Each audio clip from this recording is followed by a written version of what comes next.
Lord, kung kami lang ang iyong tatanungin, Panginoon, napakahirap po talaga namin magbigay. But Lord, salamat sa iyong mga salita. Na wala ka palang kayang hindi ibigay, Panginoon. Kahit iyong bukong na anak, Panginoon, ay binigay ko na sa amin. Upang kami magkaroon naman ng buhay na walang hindi. Sa aming pananampalataya, sa aming Panginoon. Lord, ang iyong mga salita hindi babalik sa iyo, Panginoon. Sa pagkilos ng banal na Espiritu Santo, Lord, ngayong araw, Lord, turuan mo kami, Panginoon, na mag-umpisa, Lord, ng bagong buhay, na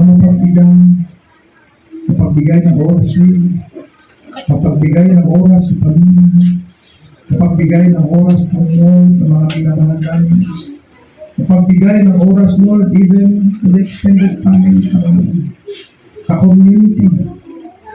At Lord, sa mga kaluluwa, Lord, na wala ng kapasok namin, hindi ang kailangan, Lord, oras na ibigay namin upang may bahagi namin ang mabuting balita na natanggap na namin, Panginoon, mula sa iyo, Panginoon.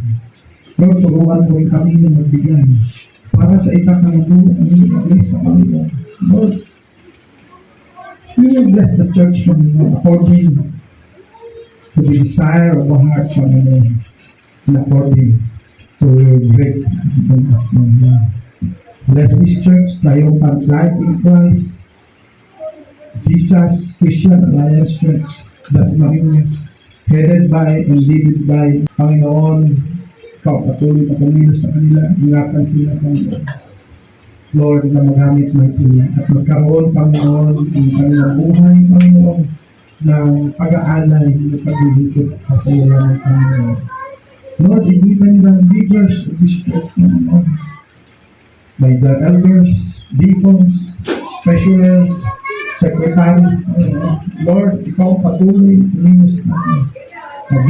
You choose them, Panginoon. Pinili mo sila upang maglilipot sa iyong iglesia. Lord, ibigay nila ang kanilang oras, kanilang panahon, Panginoon, sa paglilipot sa iyo, para sa ikakalabuan ng iglesia. Lord, even the members, Panginoon, ang iyong mga anak, Panginoon. Lord, now we continue not only because that we are saved, Lord. Alam namin na ligtas na po kami sa iyong pangalan, Panginoon. Kung paano namin natanggap yung kaligtasan, magkaroon din kami ng heart, Lord, na itong kaligtasan na ito ay ma-extend namin, Lord, sa iba, Panginoon, na nangangailangan nito, na maibahagi ang mabuting balita. Ma-equip kami, Panginoon, matulungan kami, Panginoon, through wider win, integrate, disciple, engage, and rejoice in your ministry, Lord.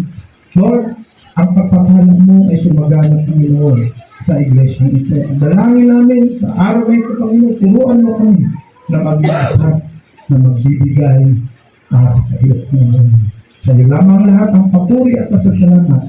Ito po ang aming dalangin sa dakilang pangalan ng aming Panginoon Diyos. Amen. Amen.